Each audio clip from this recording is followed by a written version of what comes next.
Good morning. My name is Lady Autista. Then I will describe my best holiday. The trip lasted 4 days, 3 nights. It was an unforgettable experience because it was the first time I got on a plane.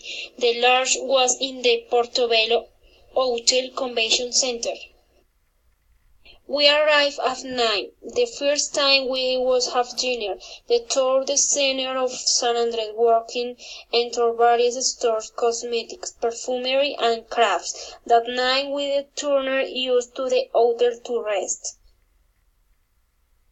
The next day, early in the morning, it was renting some mules to travel the island of San Andres. Twice they give back the mules as we went to hotel to eat sometime. And finally we entered that afternoon on the beach. The third day we early and we went to the aquarium, bought us masks for all the fish. We turned us to the beach and there they taught surfing and visual various species of fish.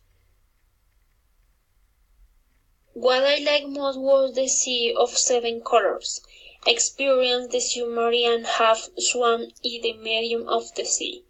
From my point of view, I recommend this place for its culture. It is very relaxing and has a beautiful view. Thank you very much.